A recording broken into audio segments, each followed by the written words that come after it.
Hello students, finally we are completed all the basic theory parts which is necessary for the second chapter 2 as well as for our further studies. Okay, now today we are going to discuss some examples that are based on our theory of the chapter 2. Okay, that is the first part is based on the combination of error, and second one is the dimensional analysis. So in this video we are covering all the illustrative example left of our textbook. Okay, so let me start. First example, that is 8 number example. Okay, so what it suggests, the temperature of the two bodies measured by the thermometer are T1 equal to this and T2 equal to this. So we have to calculate temperature difference and error therein. Okay तो हमको यहाँ पे क्या है भाई, दो measurement करके दे दिए गए हैं अंदर, बराबर, दो अलग अलग थर्मोमीटर हो गया, कुछ भी होगा, और यहाँ से हमको फाइनली दो टेम्परेचर के बीच का डिफरेंस फाइंड करना है, और वो डिफरेंस करने से उनमें जो एरर जनरेट होने वाली है उसकी पॉसिबिलिटी भी हमको बतानी है अंदर. तो कैसे काम करेंगे, तो सिंपली लिख दो भाई डेल्टा टी इक्वल टू क्या होगा, T1 माइनस T2, बराबर. अभी T1 का क्या वैल्यू है 20 डिग्री, 20 खाली लिखेंगे, प्लस और माइनस 0.5 फर्स्ट ब्रैकेट में माइनस, बराबर. दूसरे वाले का क्या है 50 प्लस और माइनस 0.5 लिखेंगे अंदर, हाँ के ना, बराबर. अब आपको क्या करना है अंदर कि आपका जो यहाँ पे वैल्यूएशन है 20 और 50 वो दोनों के बीच में सब्ट्रैक्शन है, बराबर. पर अगर हम ये चीज़ मोड में रख रहे हैं तो प्लस वैल्यू होगी तो भी प्लस में आएगा, माइनस में होगी तो भी, तो 20 में से 50 जाएगा तो एक्चुअल में क्या होगा -30 होगा, पर हम खाली वैल्यू के लिए प्लस वैल्यू कंसीडर करते हैं बिकॉज हम यहाँ पे डिफरेंस जो है वो मोड ऑपरेशन में ले रहे हैं अंदर, बराबर. तो 30 डिग्री मिलेगा आपको. पर हमने एक चीज़ बात की थी अंदर कि भाई जनरली जब भी कोई फिजिकल कोई एडिशन है तो हम ऐड करना हो तो ऐड ही करेंगे, सब्ट्रैक्ट करना. पर जब उसकी एरर की बात कर रहे हैं तो एरर के केस में क्या था, अगर एडिशन हो या सब्ट्रैक्शन दोनों में से कोई भी होगा, आपको क्या करना है भाई, आपकी जो एरर होती है उसका ओनली एडिशन ही करना है अंदर. याद आ रहा है कुछ ऐसा? ना याद आ रहा हो तो वो जो वीडियो था वो फिर से रिवाइज करो और फिर इसके बाद इसको स्टार्ट करो अंदर, बराबर. तो यहाँ पे दो एरर है, फर्स्ट वाले की एरर 0.5 है, दूसरे वाले की भी 0.5 है, तो दोनों का एडिशन करोगे तो 0.5 प्लस 0.5 कितना होगा, 0.10 होगा. नहीं, 0.10 नहीं होता है, 0.1 होता है. बहुत सारे स्टूडेंट यहाँ पे मिस्टेक कर बैठते हैं अंदर, बराबर. पर ध्यान रखना कि आधा और आधा मिलके क्या होता है, पूरा होता है, यानी कि यहाँ पे आपका आंसर शो होगा, 0.1 का 1 होगा अंदर, मैंने भी गलती कर दी, देखा आपने अभी, बराबर. तो 0.5 प्लस 0.5 आंसर क्या बनेगा भाई, 1 बनेगा अंदर. समझ में आया? 50 पैसा और 50 पैसे ऐड करोगे तो 1 बनेगा ना रुपीज़ अंदर. क्लियर? तो यहाँ पे प्लस और माइनस क्या आएगा, 1 डिग्री सेल्सियस आ गया. तो आपकी वैल्यू थी डिफरेंस की वो कितनी मिली, 30 मिली, और आपको उसमें जो एरर जनरेट होने वाली की पॉसिबिलिटी थी वो आपको क्या मिला, 1 डिग्री सेल्सियस मिला अंदर. तो इस तरह से आपको सॉल्व करना आएगा कि नहीं आएगा अंदर. Very easy example. Okay, now 9 number example. हमने पहला वाला देखा, उसमें कॉम्बिनेशन किस टाइप का, सब्ट्रैक्शन टाइप का था. अब क्या होगा, डिवीजन टाइप का दिया गया अंदर. अकॉर्डिंग टू ओम्स लॉ अगर आर का इक्वेशन लिखते हैं तो क्या आता है, V बाय आई आता है. अभी V का और I का दोनों का हमको क्या दिया गया है भाई, वैल्यूज दिए गए हैं, और उसमें से R में क्या होगा उसका परसेंटेज एरर हमको फाइंड करना है. अभी परसेंटेज एरर किसको बोलते हैं, delta R by R into 100% को बोलते हैं कि नहीं बोलते हैं अंदर. समझ में आ रहा है? अभी सीधी सी बात है कि यहाँ पे V और I दोनों का क्या है, डिवीजन है अंदर. Here we are obtaining the value of R by dividing V by the I. Okay, so if we have to find out the first of all resultant value of the R, तो क्या होगी भाई, V की value क्या है 100 है और I की क्या है 10 है, तो आपको R की वैल्यू क्या मिली, 10 ओम मिली. और अब हम क्या करेंगे, डेल्टा R की वैल्यू के बारे में बात करें अंदर, तो डेल्टा R बाय R लिखना पड़ेगा, क्योंकि जब मल्टीप्लाई डिवाइड बाय था तो हम क्या करते थे, उनका जो रिलेटिव एरर था उसका कंसेप्ट हम यहाँ पे अप्लाई कर रहे थे अंदर, बराबर. तो delta R by R equal to क्या होगा, डेल्टा V बाय V होगा plus delta I by I होगा कि नहीं होगा अंदर, हाँ के ना, बराबर. अभी देखो डेल्टा V आपको 5 दिया गया है, V आपको 100 दिया गया है, डेल्टा I आपको 0.2 दिया गया है, I की वैल्यू 10, सब की वैल्यू रख के आप delta R by R find कर सकते हो कि नहीं कर सकते हो.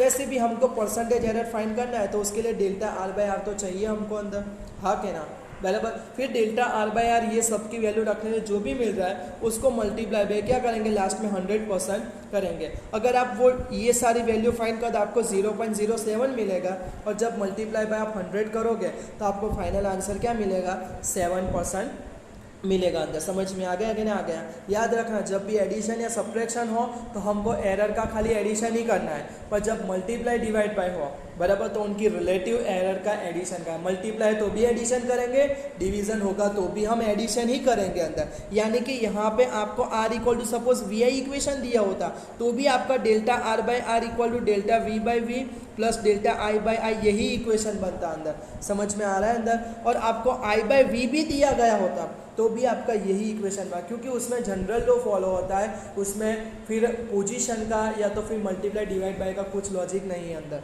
समझ में आ गया सबको इतना पार्ट? हाँ क्या ना? बराबर। उसके बाद आपको एक थोड़ा हाइब्रिड टाइप का क्वेश्चंस दिया गया है। आपने 10th स्टैंडर्ड में ऑलरेडी पढ़ा है कि जब भी दो रजिस्टर्स हो उसको सीरीज में कनेक्ट किया जाता है तो आपका रिजल्टेंट रेजिस्टेंस क्या बनता था? दोनों का एडिशन होता था कि नहीं होता था अंदर? बराबर। और जब आप पैरेलल कनेक्शन करते थे उसके लिए फॉर्मूला क्या लिखते थे? 1/r equal to 1/r1 plus 1/r2, यानी कि जो भी आपकी वैल्यू थी उसका रेसिप्रोकल करके उसका एडिशन करते थे कि नहीं करते थे अंदर? हाँ क्या ना? समझ में आ रहा है सबको इतना पार्ट? बराबर। तो यही फंडामेंटल हमको यहाँ पे याद रख के हमारा जो क्वेश्चन है उसको कंप्लीट करना है अंदर। तो क्या बोल रहे हैं हमको क्वेश्चन के अंदर कि two registers of the resistance R1 and R2 are connected in series connection as well as parallel, यानी कि दो डिफरेंट केसेस दे दिए गए हमको कि पहला वाला पे सीरीज कंसिडर करो और दूसरा वाला क्या करो? पैरेलल करो। And then you have to find out the equivalent resistance of the series combination and parallel combination, यानी कि दोनों के दोनों कॉम्बिनेशन का आपको इक्विवेलेंट रेजिस्टेंस फाइंड करना है। तो चलो पहले सीरीज के लिए बात करें तो आर की वैल्यू क्या होगी भाई? R1 प्लस R2 होगी कि नहीं होगी अंदर? हाँ क्या ना? बराबर। अभी R इक्वल टू R1 की वैल्यू क्या है? 100 प्लस और माइनस 3 बराबर, और प्लस 200 प्लस और माइनस 4। तो मैंने बोला था कि भाई यहाँ पे दोनों के बीच का जो ऑपरेशन होगा उसी हिसाब से आपकी फर्स्ट वैल्यू का एडिशन या सब्ट्रैक्शन होगा। तो यहाँ पे एडिशन है तो 100 प्लस 200 क्या होगा? 300 होगा, प्लस और माइनस। और एरर का तो कुछ भी हो, हमको एडिशन ही करना है सब्ट्रैक्शन एडिशन में तो बराबर। तो 3 प्लस 4 यानी कि प्लस और माइनस क्या होगा? 7 ओम मिलेगा कि नहीं मिलेगा आपको अंदर? समझ में आया? तो आपका ये रहा क्या? फाइनल आंसर्स आ गए अंदर, देख सकते हो बराबर। सीधा शॉर्ट में भी लाना है तो ला सकते हो अंदर, ऐसा कुछ नहीं है कि दोनों को इंडिविजुअली फाइंड करो, पर हमने पहले इंडिविजुअली पहले क्यों देखा? ताकि हमारे दिमाग में कंसेप्ट क्लियर हो जाए और उसके बाद हम जब अप्लाई कर तो फिर हमको ज़्यादा सोचना पड़े नहीं अंदर। समझ में आ रहा है सबको इतना पर? अब उसी तरह से पैरेलल के लिए भी आपको क्या करना है? फाइंड करना है। पर आपको पैरेलल के लिए जो इक्वेशन है वो तो हमको पता है, पर उसका जो एरर का इक्वेशन है ये हमको क्या करना है? यूज़ करना है अंदर। एक्चुअली में ये इक्वेशन है ना डिफरेंशिएशन करके हमको मिलता है, बट हमारा सिलेबस में इसको अभी कवर नहीं किया, इसलिए हम इसको देखेंगे नहीं कि किस तरह से ये इक्वेशन बना अंदर एरर फाइंड करने के लिए अंदर बराबर। क्योंकि आप देख सकते हो कि आपका जो भी रिजल्ट है वो क्या है? एक्चुअल में डिवीजन का भी एल्गोरिथम है और एडिशन सब्ट्रैक्शन का भी है, यानी कि हमने कॉम्बिनेशन एरर देखी, उसमें क्या देखा? खाली एडिटिव सब्ट्रैक्टिव देखा और मल्टीप्लाई डिवाइड बाय देखा। हमने मल्टीप्लाई डिवाइड बाय वाले को एडिटिव और सब्ट्रैक्टिव यानी कि सबका मिक्सिंग ऑपरेशन वाला अभी तक हमने देखा नहीं अंदर बराबर। तो उसके लिए खाली आपको क्या करना है? ये इक्वेशन ध्यान में रखना है अंदर बराबर। अब आपको क्या करना है? यहाँ पे पहले रिजल्टेंट रेजिस्टेंस की वैल्यू फाइंड करनी पड़ेगी, क्योंकि उसका इक्वेशन थोड़ा डिफरेंट टाइप का अंदर तो सीधा हमको मिलेगा नहीं बराबर। तो सबसे पहले क्या करो? 1/r डैश फाइंड कर दो। 1/r क्या है भाई? आपके पास 100 है प्लस यहाँ पे 200 है, एलसीएम ले लो बराबर है, और फिर आर डैश की वैल्यू फाइंड करो। आएगा कि नहीं आएगा? बहुत सारे क्वेश्चन आपने शायद 10 में किए हो गए तो आपको ये करना बहुत ईजी लगेगा अंदर। समझ में आ रहा है सबको इतना पार्ट? हाँ क्या ना? बराबर। अब बात करें एरर की, तो एरर के लिए बात करें तो क्या है? डेल्टा आर डैश हमको फाइंड करना है यहाँ पे बराबर। अब देखो आर डैश हमारे पास अवेलेबल है जो हमने ये फॉर्मूला से अचीव कर लिया।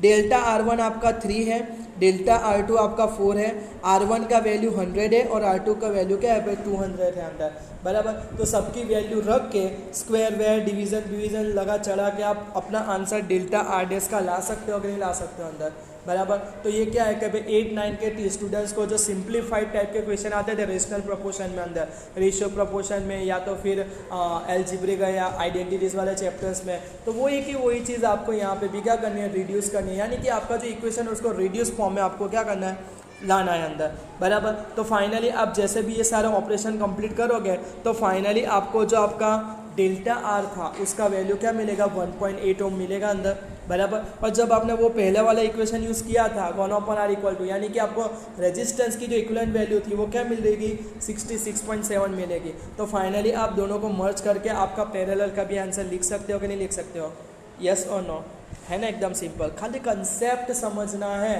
बाकी का दिमाग को बोलने का तू खुद कर। क्यों? क्योंकि हम ये चीज़ पहले से करते आ रहे हैं, तो फिर से हम दिमाग को बोलेंगे कि भाई अलग से करना है तो फिर कोई मतलब ही नहीं है ना अंदर। हम जो सीख के हैं वही चीज़ अप्लाई कर, खाली यहाँ पे नई चीज़ क्या है कि भाई क्वेश्चंस को कोऑर्डिनेट कैसे करें अंदर, गाइड कैसे करें अंदर, बराबर। एक बार गाइडेंस मिल गया कि हाँ भाई हमको ये इक्वेशन करना है, यहाँ पे वैल्यू रखनी है, और वैल्यू रखने के बाद आंसर लाने का काम दिमाग का होता है, तो उसके साथ फोर्सफुली हमको कराना चाहिए अंदर। समझ में आ रहा है सबको इतना पार्ट, यस और नो, बराबर। चलो अब हम आगे चलते हैं, नेक्स्ट एग्जाम्पल की ओर आगे बढ़ते हैं। तो नेक्स्ट एग्जाम्पल हमारा क्या है अंदर, बराबर, कि you have to find the relative error of the Z, और जेड का इतना बड़ा इक्वेशन दिया गया है, जितना बड़ा इक्वेशन उसने दर्शन भी छोटे ही है। यहाँ पे आपको सिंपली क्या करना है, आप देख सकते हो कि यहाँ पे ओनली मल्टीप्लाई और डिवाइड बाई के ही ऑपरेशन है।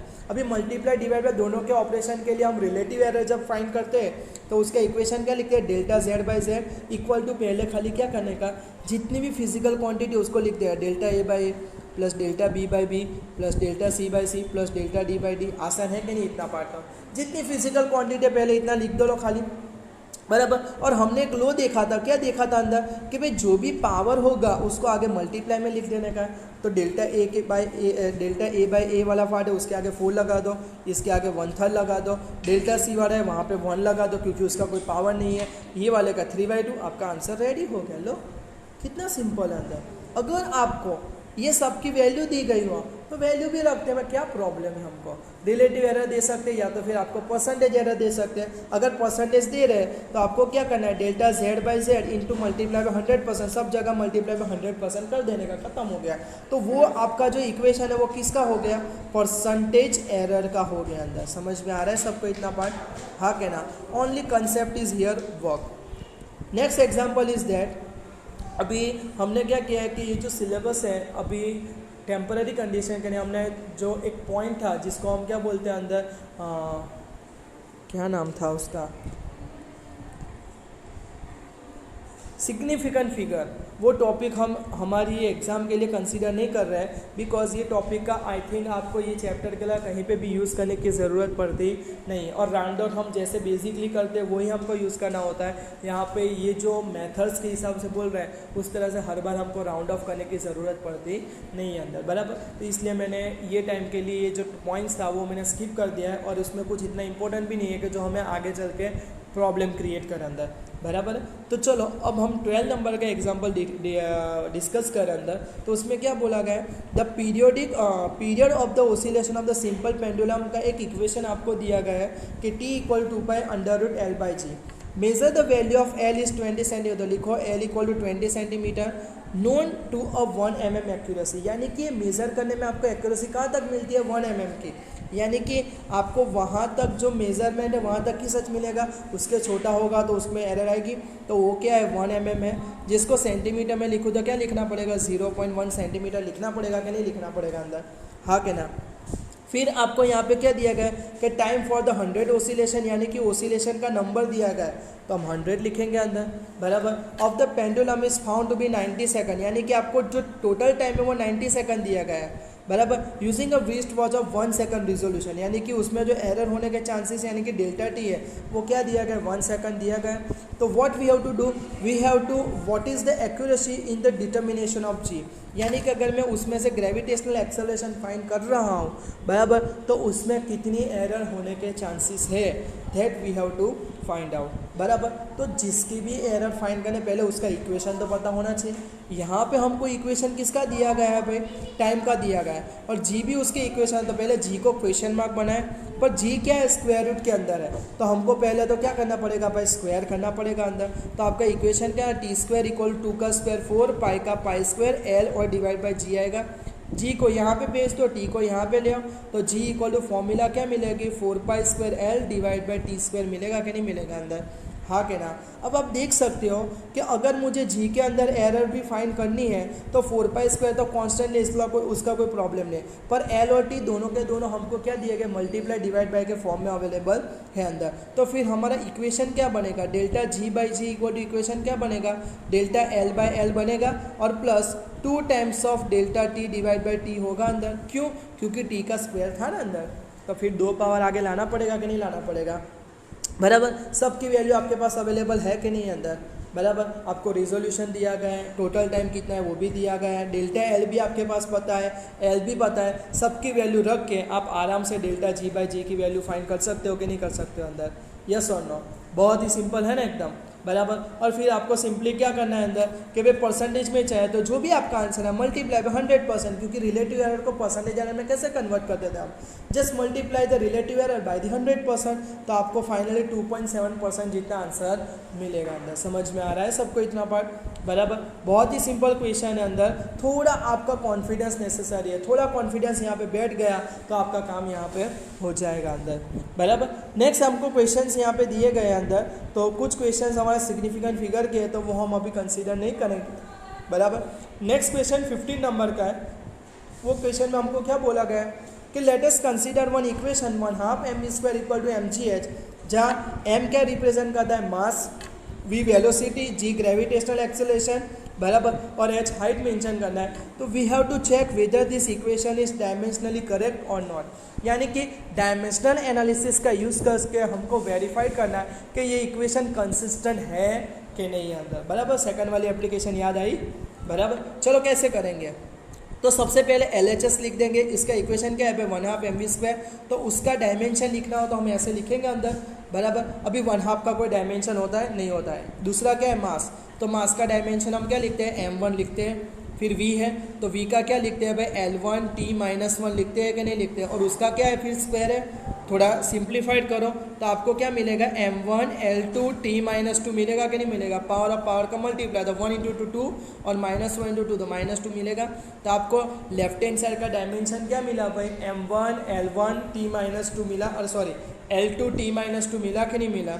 उसी तरह RHS लिखो, बराबर, इक्वल टू mgh लिखो, और हम क्या करेंगे भाई, स्क्वायर में लिखेंगे अंदर, बराबर। अब मास है तो उसका क्या होगा, m1 होगा, g है तो g क्या है, एक्सेलरेशन, एक्सेलरेशन का यूनिट क्या लिखते थे भाई, मीटर पर सेकंड स्क्वायर लिखते थे कि नहीं लिखते थे अंदर, हाँ क्या ना, बराबर। तो आपको भी यहाँ पे वही चीज़ करनी है कि L1 होगा और t⁻² होगा अंदर, उसका कोई पावर है नहीं, लेकर लिखने की कोई ज़रूरत नहीं। और h क्या है, अल्टीमेटली हाइट, हाइट किस में मेज़र करते हैं, लेंथ में तो मेज़र करते हैं, तो L1 आएगा। तो यहाँ पे देखो m अकेला ही है तो m1 L1 दो बार है, तो हम क्या करेंगे, L का 2 पावर होगा, बेस सेम होगा तो पावर का क्या होगा, एडिशन होगा कि नहीं होगा, और T का क्या होगा, -2 होगा। तो देखो RHS की वैल्यू और LHS के दोनों की सेम मिली कि ना मिली, डायमेंशनली, बराबर। तो हम बोल सकते हैं कि यस दिस इक्वेशन है डायमेंशनली करेक्ट। और वैसे भी देखने जाओ तो अगर आपको 9th स्टैंडर्ड का थोड़ा बहुत याद आ रहा है तो 1/2 mv² किसका इक्वेशन है, काइनेटिक एनर्जी का इक्वेशन है, जबकि mgh जो है वो किसका इक्वेशन है, पोटेंशियल एनर्जी का इक्वेशन है। अब है तो दोनों एनर्जी, और एनर्जी का ही डायमेंशन मिल रहा है ना आपको अंदर, 1/2 m1 L2 t-2, बराबर। तो अभी एक एनर्जी दूसरे, तो दोनों एनर्जी पे सेम ही होगी ना, हम काम है, क्योंकि एनर्जी हर बार एक फॉर्म में से दूसरे फॉर्म में क्या होती है, कन्वर्ट होती है। जब भी आप फिजिकल मोशंस की बात करते हो तो काइनेटिक एनर्जी का पोटेंशियल में और पोटेंशियल का काइनेटिक में कन्वर्जेशन होता रहता है अंदर, बराबर। उसी तरह 16 नंबर का क्वेश्चन दिया है, वो आपको खुद से ट्राई करना है, मैं खाली उसका फर्स्ट पार्ट समझा। आपको यहाँ पे भी क्या करना है कि काइनेटिक एनर्जी का इक्वेशन कंसिस्टेंसी आपको फाइंड करना है, कि यहाँ पे आपको 5 इक्वेशंस दिए गए, उसमें से करेक्ट इक्वेशन कितने हैं अंदर, समझ में आ रहा है, बराबर। तो आपको पता है काइनेटिक एनर्जी तो है तो लास्ट में एनर्जी, तो उसकी डायमेंशनल फॉर्मूला क्या होनी चाहिए, m1 L2 t-2 होनी चाहिए, बराबर। तो फर्स्ट केस लो और राइट हैंड साइड की डायमेंशनल फॉर्मूला फाइंड करो। देखो यहाँ पे m2 है और v³ है, तो m का क्या होगा, मैं कैपिटल M2 लिख सकता हूँ कि नहीं लिख सकता हूँ, मास का kg होगा तो, और वेलोसिटी है तो L1 t-1 और उसका क्या होगा, क्यूब होगा। तो अगर आप सिंप्लीफाई करो तो आपको पता चले m1 L3 t-3, जो हमारा जो फॉर्मूला था m1 L2 t-2 से मैच होता है, नहीं होता है, यानी कि फर्स्ट इक्वेशन मेरा सही नहीं है अंदर। तो उसी तरह बाकी के 4 भी आप कंपेयर करके बता सकते हो कि नहीं बता सकते हो अंदर, हाँ के ना, बराबर है। चल नेक्स्ट एग्जांपल की बात करें तो हमने जब कल प्रीवियस वीडियो में थ्योरी का पार्ट लिया था जिसमें हमने जूल हीट का इक्वेशन क्या किया था, डिराइव किया था, याद आ रहा है कुछ इतना, बराबर। जिस तरह से हमने जूल हीट का इक्वेशन डिराइव किया था उसी तरह से ये इलस्ट्रेशन में सिंपल पेंडुलम जो होता है क्लॉक का, उसका टाइम पीरियड जो है उसका इक्वेशन हमको क्या करना है, डिराइव करना है अंदर, बराबर। तो यहाँ पे हुआ क्या कि consider a simple pendulum having the bob attached to the string that oscillate under the action of the force of gravity and suppose that the period of the oscillation of simple pendulum depend on. तो ये हमारा period जो होता है, period को हम time लिख कहते हैं, कैपिटल टी लिखे, तो वो प्रोपोर्शनल क्या दिया गया है, लेंथ दिया गया है, मास दिया गया है बॉब का और एक्सेलरेशन जी दिया गया है। पर यहाँ पे खाली बोला है डिपेंड कर रहा है, प्रपोर्शनली कर रहा है, इन्वर्सली करना है, स्क्वायर में कर रहा है, वो कुछ स्पेसिफाई करके हमको बोला गया नहीं है। इसलिए हम यहाँ पे ए लिखेंगे, यहाँ पे बी लिखेंगे, यहाँ पे सी लिखेंगे।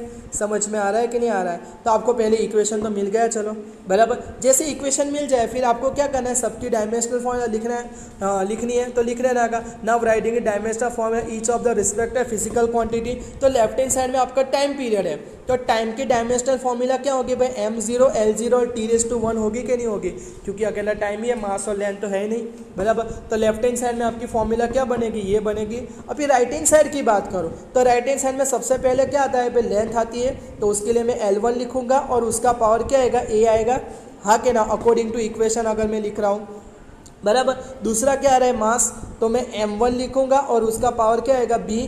और तीसरा क्या है भाई, एक्सेलरेशन है, तो एक्सेलरेशन का क्या लिखते थे, L1 t-2 और उसका पावर क्या होगा, c होगा कि नहीं होगा अंदर, बराबर। चलो अब थोड़ा सिंप्लीफाइड करो उसको, तो L का क्या होगा, a पावर होगा, m का क्या होगा, b पावर होगा, यहाँ पे L का c पावर होगा और t का क्या होगा, -2c होगा। सबको मिला दो तो आपको क्या मिलेगा, m का b पावर, L का क्या मिलेगा, a प्लस c पावर और t का क्या मिलेगा, 2c मिलेगा। और लेफ्ट हैंड साइड में ऑलरेडी क्या था भाई, m0 L0 t1 था कि नहीं था।